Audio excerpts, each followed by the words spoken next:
नमस्कार दोस्तों, इस वीडियो में आपका स्वागत है। दोस्तों, इस वीडियो में हम पर्यावरण अध्ययन के 40 प्रश्नों को हल करेंगे। आप जानते हैं कि 29 और 30 जनवरी 2026 को यूपी टेट की परीक्षा की तिथि निर्धारित कर दी गई है। इसके रिगार्डिंग नोटिफिकेशन कभी भी आ सकता है। तो हमारे चैनल पर टेट एग्जाम से संबंधित जितने भी विषय होते हैं उनकी टेस्ट सीरीज लगातार अपलोड की जा रही है, जिसे देख करके आप अपनी तैयारी को धार दे सकते हैं और कितने प्रश्न आपके सही होते हैं उसे भी कमेंट कर सकते हैं। दोस्तों, इस वीडियो में खास बात यह है कि यह सारे जो प्रश्न हैं वो प्रीवियस ईयर के लिए गए हैं, तो इससे आपका प्रीवियस ईयर भी कंप्लीट होगा। आपके सामने पहला प्रश्न आ चुका है कि छोटी कक्षाओं में पर्यावरण अध्ययन विषय में रुचि उत्पन्न करने के लिए पढ़ाने का तरीका क्या होना चाहिए। तो छोटी कक्षाएं होती हैं दोस्तों, 1 से लेकर के 5 तक की कक्षा को छोटी कक्षाएं कहते हैं या प्राइमरी कहते हैं। तो इसमें बच्चों को पर्यावरण बताने का तरीका सबसे अच्छा जो है वो है मनोरंजन और खेल संबंधी तरीका सबसे बेस्ट तरीका है, क्योंकि इसमें बच्चों को खेल खेल में ही मिट्टी से, हवा से, पानी से, घास से, इन सब से परिचित करा दिया जाएगा, जिससे पर्यावरण में उनकी रुचि उत्पन्न हो जाती है। अगला प्रश्न देख लीजिए दोस्तों, दूसरे नंबर का कि किसकी सुनने की शक्ति इतनी तीक्ष्ण होती है कि वह वायु से पत्तों के हिलने की ध्वनि और घास पर किसी जानवर के चलने की ध्वनि में अंतर कर लेता है। तो दोस्तों, ऐसा अंतर कर पाता है बाघ, क्योंकि बाघ के कान में इतनी तीक्ष्णता होती है सुनने की कि वह यदि पत्ते से हवा टकरा करके आएगी तो उसे भी पहचान लेता है, और कोई जानवर यदि पांव रख के धीरे धीरे चल रहा है तो उसकी सरसराहट को भी भांप लेता है। और इसके बारे में एक फेमस कथन है दोस्तों कि इसका जो कान है वो बहुत ही ज़्यादा मूवमेंट करता है और घूम करके सुनने की ताकत रखता है। अब दूसरा प्रश्न देखिए दोस्तों कि भारत में उपभोक्ता संरक्षण अधिनियम किस वर्ष लागू किया गया था। तो यह 1986 में लागू किया गया था। और उपभोक्ता कहते किसको हैं, मार्केट से जो वस्तुओं को खरीदता या कंजप्शन लेता है उसी को उपभोक्ता कहते हैं, यानी जो ग्राहक है वही उपभोक्ता है। चौथे नंबर का देखिए कि बगुला भैंसे पर बैठता है, क्यों? क्योंकि बगुला और भैंसा सहजीवी हैं, इनका सहजीवी संबंध है। तो सहजीवी संबंध क्या होता है दोस्तों, क्योंकि बगुले में भी और भैंसे में भी दोनों में जीवन है और दोनों ही एक दूसरे की सहायता करते हैं। और किस प्रकार से सहायता करते हैं दोस्तों, तो भैंस जो है उसके सर पे, उसके शरीर पे बहुत सारे कीड़े होते हैं, उनके कान में आप देखेंगे कीड़े होते हैं, तो जिसे आम भाषा में किलनी बोला जाता है। तो उन कीड़ों को बगुला खा लेता है और भैंस जो है देखेंगे उसे भगाती भी नहीं है। कौवा यदि भैंस पे बैठ जाता है, गाय पे बैठ जाता है, तो गाय और भैंस उन्हें भगाती नहीं है बल्कि चुपचाप रहती हैं। क्यों? क्योंकि उनके ऊपर के कीड़ों को खा लेता है और इस प्रकार एक दूसरे के जीवन में सहायता करते हैं।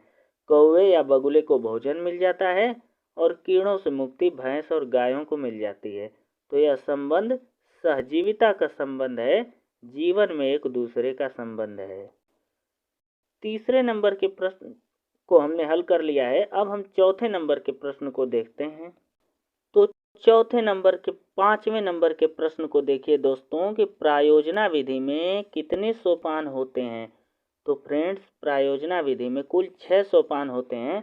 प्रायोजना विधि दिया किसने था, तो एक मनोवैज्ञानिक हैं कील पैट्रिक, आप इनका नाम जरूर सुने होंगे। सी टेट हो, यूपी टेट हो, हर एक परीक्षा में इनको पूछा जाता है। जो भी टीचर से संबंधित परीक्षाएं होती हैं इनका जरूर आता है।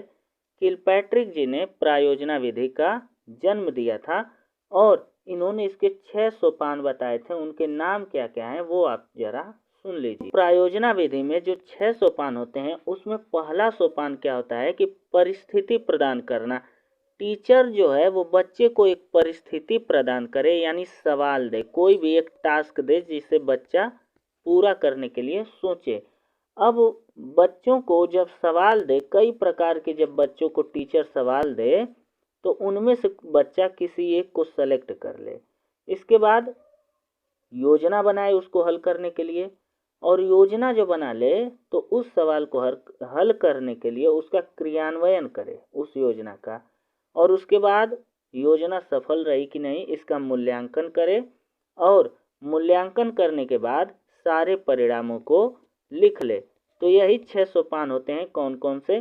परिस्थिति प्रदान करना, प्रोजेक्ट का चयन करना, योजना बनाना, क्रियान्वयन करना, मूल्यांकन करना और अभिलेख लिखना, यानी लिख लेना कि प्रायोजना सफल रही तो कितनी, क्यों सफल नहीं हुई, आगे हमें क्या करना चाहिए, इसके बारे में बच्चा लिख ले। अब 6वें नंबर को देखिए कि वायु प्रदूषण का कौन सा स्रोत नहीं है। तो वायु प्रदूषण का स्रोत जो नहीं है वो है ठोस अपशिष्ट, तो इससे वायु प्रदूषित नहीं होती। 7वें प्रश्न को देखिएगा, कौन सा ऊतक सरल ऊतक नहीं है। तो उत्तर होगा जाइलम। दोस्तों जाइलम आखिर होता क्या है? तो जाइलम लकड़ी होती है, जो तना होता है पेड़ का, उसी को हम जाइलम कहते हैं। और जाइलम का काम क्या होता है दोस्तों? तो जाइलम का काम यह होता है कि वह पानी जो सोखती हैं जड़ें, उसको पत्तों तक पहुंचाने का काम कौन करता है? जाइलम करता है। जाइलम काफ़ी कठोर होता है, यह सरल नहीं होता, मुलायम नहीं होता, कठोर होता है, पौधों को सहारा प्रदान करता है। तो इसलिए जाइलम का ऊतक जो है वो सरल ऊतक नहीं है। और जाइलम का काम क्या है? जो जड़ें पानी को सोखती हैं उसको वह पत्तियों तक पहुंचाता है। अगले प्रश्न को देखिए दोस्तों कि पश्माभ उपकला प्राणियों के शरीर में कहाँ मिलती है। तो यह पश्माभ उपकला श्वसनिका में मिलती है, जहाँ से हम श्वास लेते हैं। 9वां देखिए, जड़ों का कौन सा कार्य पौधे के लिए नहीं है। तो जड़ों का जो काम है भोजन का भंडारण और संचित करना, यह काम नहीं है। जड़ों का काम क्या है कि मिट्टी को बांधे रखना, मिट्टी को पकड़ के रखना जिससे पौधा खड़ा रहे, और इसके साथ साथ जमीन के अंदर से केमिकल वगैरह सोखना, पानी सोखना, केमिकल सोखना, जितने भी प्रकार के लवण नमक पौधों को चाहिए, पोषक तत्वों के रूप में पौधों को जो चाहिए उसको जमीन के अंदर से सोखना ही जड़ों का काम है। जड़ों का काम भोजन को रखना नहीं है, भोजन रखने का काम पत्तियां करती हैं। भोजन रखने का काम कौन करता है दोस्तों? पत्तियां करती हैं। 10वें नंबर का प्रश्न कि राजस्थान स्टेट केमिकल वर्क्स कहाँ पे स्थित है। तो यह डिडवाना में है। दोस्तों यह सारे प्रश्न प्रीवियस ईयर के हैं जो पूछे जा चुके हैं। 11वां नंबर का देखिएगा, मलेरिया रोग कैसे होता है। मलेरिया जो रोग होता है वो किस जीवाणु से होता है। तो उसका नाम है प्लाज्मोडियम पल्सीफेरम। और यह प्लाज्मोडियम पल्सीफेरम पाया कहाँ जाता है। तो यह मादा मच्छर में पाया जाता है। कहाँ पर पाया जाता है दोस्तों? मादा मच्छर के अंदर यह जीवाणु पाया जाता है। और यह मादा मच्छर जिस व्यक्ति को काट लेती है उसके अंदर इसी को छोड़ देती है, और ये तेजी के साथ उसके ब्लड में अंडे दे करके उसको मलेरिया से ग्रसित कर देता है। 12वां नंबर को देखिएगा कि राष्ट्रीय बाल श्रम उन्मूलन प्राधिकरण की स्थापना कब हुई थी। तो यह फैक्चुअल प्रश्न है, इसको सीधा याद कर लीजिएगा। बाल श्रम उन्मूलन प्राधिकरण, बच्चों का श्रम, बच्चों से काम नहीं ले सकते, इसे हम उन्मूलित करेंगे, इसे कम करेंगे। 1994 में इसे पारित किया गया था। 13वें नंबर का प्रश्न देखिएगा कि विज्ञान प्राकृतिक विषय का व्यवस्थित ज्ञान एवं धारणाओं के मध्य संबंधों का अध्ययन है। जो हमारी धारणाएं हैं और प्रकृति का जो व्यवस्थित ज्ञान है उसके बीच के अध्ययन को वाली परिभाषा किसने दिया था। तो दिए थे W.C. डेम्पियर ने। इसके बाद देखिए 14 नंबर, किसमें उद्यान कृषि का अध्ययन होता है। तो हार्टिकल्चर में उद्यान कृषि किया जाता है। उद्यान कृषि मतलब जहाँ जो पौधे रोपे जाने वाले होते हैं वो उद्यान कृषि के तहत आते हैं। सब्जियां जो बड़ी उगाई जाती हैं वो उद्यान कृषि में आती हैं। इसी के साथ फलों का उत्पादन करना भी क्या है, उद्यान कृषि में आता है। अगला देखिएगा, कौन सा पत्थर राजस्थान में घरों के फर्श बनाने में उपयोग में नहीं लिया जाता। तो खड़िया जो होता है, सेल खड़ी का उपयोग नहीं किया जाता है घर बनाने के लिए, यह बहुत ही नरम होती है। यह बहुत ही नरम सफ़ेद कलर की और मुलायम होती है। इसे लिखने के लिए, चूना बनाने के लिए इनमें इस्तेमाल किया जाता है। 16 नंबर का है कि मच्छरों के प्रजनन की रोकथाम के लिए ठहरे पानी पर तेल डालने की सलाह दी जाती है, ऐसा क्यों? तो जो पानी देखिएगा, इसे थोड़ा समझ लीजिएगा। जैसे पानी कहीं पर रुका होता है, तो पानी जो रुका होता है ना दोस्तों, इसके ऊपर मच्छर अपने अंडे दे देता है और काफ़ी छोटे अंडे होते हैं, जिसके कारण पानी में वो डूबते नहीं हैं। पानी के ऊपर ही मच्छर के अंडे तैरते हैं, उसी में लार्वा बनता है और वहीं से बच्चे पैदा हो जाते हैं और मलेरिया रोगों का वाहक हो जाते हैं। तो इसे कम करने के लिए पानी के ऊपर अगर आप तेल डाल देंगे तो होगा क्या, पानी का पृष्ठ तनाव कम हो जाएगा। पानी का जैसे ही पृष्ठ तनाव कम होगा, अंडा डूब जाएगा, लार्वा बनेगा नहीं और वहीं पे वो उसका जो जन्म है नहीं होगा, तो बीमारियां भी कम होगी। तो पानी क्यों डाला जाता है? क्योंकि पृष्ठ तनाव कम हो जाए। तो यहाँ पर देखिएगा, मच्छर तेल की परत में फंस जाते हैं। ऐसा भी होता है, लेकिन ज़्यादातर पानी में वो अंडा डूब जाता है। 17 नंबर का प्रश्न है कि कौन सा भारत के 3 जैव विविधता हॉटस्पॉट में से एक है? तो हिमालय। ध्यान से समझिएगा, हॉटस्पॉट होता क्या है? तो हॉटस्पॉट ऐसे क्षेत्रों को कहा जाता है जहाँ पर प्राकृतिक रूप से उगे हुए पेड़ पौधे, पशु पक्षियाँ पाए जाते हैं। वो कहीं दूसरे स्थान से ला करके रोपे नहीं गए होते हैं और वहाँ पर पौधों और पक्षियों की जो कुल मिलाकर प्रजातियाँ होनी चाहिए, वो 5000 प्रकार से ज़्यादा की होनी चाहिए। यानी 5000 प्रकार से पौधे और वनस्पतियाँ, जीव जंतु मिल रहे हैं, तो उसे आप जैव विविधता हॉटस्पॉट क्षेत्र कहेंगे। भारत में हॉटस्पॉट क्षेत्रों की संख्या कुल 4 है। वो कौन कौन से हैं, इसे आप यहाँ पर हम समझा दे रहे हैं, उसे आप समझ लीजिए। जैसे भारत का ऐसे एरिया है, ठीक। तो एक जो क्षेत्र है वो ये वाला है, रीजन पश्चिमी घाट, ठीक है। यहाँ पर अंडमान निकोबार पाया जाता है, ये दूसरा है। तीसरा जो रीजन है वो यहाँ पर है, ये वाला एरिया का है। ये तीसरा रीजन है जो हिमालयी क्षेत्र का हॉटस्पॉट है और यही सबसे बड़ा हॉटस्पॉट क्षेत्र है। और जो चौथा हॉटस्पॉट क्षेत्र माना जाता है दोस्तों, वो समुद्र के अंदर है, उसे कहा जाता है मन्नार की खाड़ी वाला हॉटस्पॉट। तो ये हमारे हॉटस्पॉट हैं और उसमें से सबसे अच्छा जो है हिमालय का। हालांकि यहाँ पर 3 मुख्य दिया है, तो 3 इसको आप हटा दीजिएगा। बाकी यहाँ पर पश्चिमी घाट, हिमालय और अंडमान निकोबार वाले क्षेत्र को समझ लीजिएगा। अब अगले प्रश्न को देखिए कि वर्ली एक पारंपरिक कला है और यह कहाँ होती है, किस राज्य में बनाई जाती है? चित्रकला है, तो यह महाराष्ट्र में वर्ली चित्रकला होती है। जो बिहार में है उसको मधुबनी कहा जाता है। मधुबनी चित्रकला, या आटे और चावल वगैरह मिला करके इसका रंग बनाया जाता है। अगले प्रश्न को देखिएगा दोस्तों कि कौन सा भारत के 3 जैव विविधता हॉटस्पॉट में से एक है? ये तो हमने कर लिया है, आगे देखते हैं। यहाँ पर अगले प्रश्न को देख लीजिए दोस्तों कि पृथ्वी गोल है। वास्तव में पृथ्वी पर ऊपर नीचे कुछ नहीं होता, केवल सापेक्ष होता है। तो हम भारत के लोगों के सापेक्ष उल्टा कौन है? यानी भारत जो है, इंडिया जो है, उसके पीछे वाला देश पूछा है, तो वो अर्जेंटीना है। दोस्तों आप इसे मैप में समझिएगा, एक ग्लोब है, ये भूमध्य रेखा है, एक कर्क रेखा है, ये मकर रेखा है। तो इंडिया यहाँ पर है दोस्तों, तो इसी का ठीक उल्टा यहाँ पर अर्जेंटीना पड़ता है। इसके बाद देख लीजिएगा 20 नंबर के प्रश्न को कि कौन सा कीट मधुमक्खियों की भांति कॉलोनी में एक साथ नहीं रहता? तो मकड़ी एक साथ नहीं रहती है। मकड़ियाँ हमेशा एक झाला बनाएगी, एक झाले में एक ही मकड़ी रहती है। अगले प्रश्न को देखिए दोस्तों कि कौन सा गैस ग्लोबल वार्मिंग के लिए उत्तरदायी है? तो CO2, जिसे कार्बन डाइऑक्साइड कहते हैं। और यही जो है सबसे ज़्यादा खतरनाक प्रदूषक है। धरती के तापमान का बढ़ना ही ग्लोबल वार्मिंग है।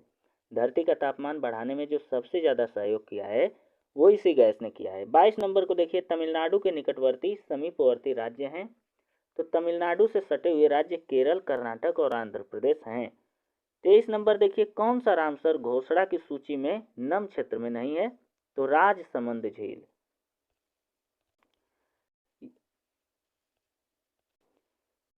24 नंबर को देखिए कि कांच के जार तथा बोतलों को उनमें अचार भरने से पूर्व सूर्य की धूप में सुखाया जाता है। तो ऐसा क्यों किया जाता है? तो उसमें जो पानी होता है उसको सुखाया जाता है। अचार में जो आम प्रयोग होता है उसके अंदर पानी होता है, तभी तो वो हरा होता है। उस पानी को सुखा दीजिए, वो सड़ेगा नहीं। यहाँ 25 नंबर में तो ऑप्शन ही गायब है। आगे देखिए, कुडुख कहाँ के लोगों की भाषा है? तो यह झारखंड की है। राजस्थान में कौन सा नवीकरणीय संसाधन नहीं है? तो राजस्थान में तेल वगैरह कोयला पाया जाता है, लेकिन प्राकृतिक गैस नहीं। राजस्थान का कौन सा राज्य पशु है? तो ऊंट वहाँ का राज्य पशु है। 29 नंबर है कि कौन सी विशेषता परिवार की नहीं है? तो प्रत्येक सदस्य की आय भिन्न भिन्न जमा की जाती है। यह हालांकि यह आप किताबों में तो यही पढ़ाया जाता है, लेकिन बाहरी स्तर और दुनिया में देखें तो सभी परिवार के सदस्य जो कमाते हैं वो अलग अलग अपने खातों में ही जमा कर ले रहे हैं। 30 नंबर का है कि कौन सी प्रक्षेपित सामग्री है? तो OHP जो है वो प्रक्षेपित सामग्री है। इसके बाद देखिएगा, एनसीएफ जो है राष्ट्रीय पाठ्यचर्या की रूपरेखा वर्ष 2000 में जो पारित हुआ था, उसके अनुसार निम्न में से कौन सी एक पर्यावरण अध्ययन की विषय वस्तु है? तो देखिए, भोजन है, परिवार है, मित्र है, प्राकृतिक वस्तुएं हैं, ये सारी चीजें पर्यावरण अध्ययन के तहत आती हैं। भोजन तो बिल्कुल पर्यावरणीय दशाओं पे आता है, क्योंकि हमारा दाल चावल जो भी आता है वो पर्यावरण से आता है। बिस्किट हम खाते हैं वो उसी गेहूं का बना होता है, भले से कंपनी से आता है। तो सब कुछ कहाँ से आता है? पर्यावरण से। यानी एनसीएफ के तहत परिवार मित्र भोजन को भी आप देख लीजिएगा। 32 नंबर को देखिएगा दोस्तों, पर्यावरण अध्ययन की अंतः विषयी प्रकृति पर्यावरणीय मुद्दों को किस प्रकार या पर्यावरणीय मुद्दों द्वारा संबोधित होती है? तो विज्ञान, सामाजिक विज्ञान और पर्यावरण शिक्षा की विषय वस्तु और पद्धति के प्रयोग से यह संबंधित होती है। यानी जो पर्यावरण बनता है ना, जो पर्यावरण होता है उसमें विज्ञान भी है, सामाजिक विज्ञान भी है और पर्यावरण की शिक्षा भी शामिल होती है। अगला देखिएगा कि अवतल दर्पण के अत्यंत निकट जब बिंब को रखते हैं तो प्रतिबिंब होता है। अवतल दर्पण के निकट आप रखेंगे तो आभासी, सीधा और आवर्धित बनेगा। 34 नंबर देखिए, जब कोई व्यक्ति ट्रेन द्वारा अहमदाबाद से केरल की यात्रा करता है तो वह अनेक सुरंगों को पार करता है, और ये सुरंगें कहाँ होंगी? पश्चिमी घाट में। तो फ्रेंड्स, कहाँ से कहाँ तक जा रहा है व्यक्ति? अहमदाबाद से केरल। तो ऐसे कुछ भारत का मैप है, यहाँ पर लोकेटेड है अहमदाबाद और यहाँ पर है आपका केरल। तो ये जो पश्चिमी घाट है इसमें बहुत सारी पहाड़ियाँ हैं और उन्हीं पहाड़ियों में सुरंगें बना करके ट्रेन को निकाला गया है। अब अगले प्रश्न को देखिए दोस्तों, बागवानी के लिए कौन से प्रकार का उर्वरक उपयोगी होता है? तो वर्मी कंपोस्ट। ये वर्मी क्या होता है? जो केंचुए से बनी हुई खाद है उसको वर्मी कहते हैं। राजस्थान के कुल लोकसभा सदस्यों की संख्या कितनी है? तो यह 22 है। भारत में बाल विवाह निरोध अधिनियम कब पारित हुआ? तो 2006 में। फैक्चुअल है, इसे याद करिएगा। बच्चों का विवाह नहीं होगा। 18 वर्ष से अधिक, जो 18 साल से ज़्यादा आयु के लोग होंगे उनकी शादियाँ होंगी, उसके बाद आप शादी कर सकते हैं। इसके बाद देखिए, विशिष्ट से सामान्य का सिद्धांत किसमें प्रयोग होता है? तो आगमन विधि में। 39 नंबर है कि प्रयोग करना आजकलन का एक संकेतक है। निम्न में से कौन सा एक प्रयोग करने संबंधी संकेतक का आकलन करने का सबसे उपयुक्त तरीका है? तो हस्तपरक गतिविधि। हस्तपरक गतिविधि में क्या होगा कि काम को हाथ से छू छू करके महसूस किया जाता है और छू करके किया जाता है। जैसे पानी के बारे में पढ़ाते समय पानी को हाथ में लगाइए, मिट्टी को पढ़ाते समय मिट्टी को हाथ में लगाइए, तो यह प्रयोग आकलन है। पेज के बारे में पढ़ाइए तो उसे हाथ से छू करके पढ़िए। कपड़े के बारे में, धागे के बारे में यदि आप पढ़ा रहे हैं तो आपके हाथ में धागा होना चाहिए, यही प्रयोग आकलन है। तो दोस्तों, हमारे यहाँ पर 40 प्रश्न जो है वो समाप्त हो चुके हैं, और यह वीडियो आपको कैसी लगी उसे आप ज़रूर बताइएगा। हम अगली वीडियो भी लेकर के आएंगे।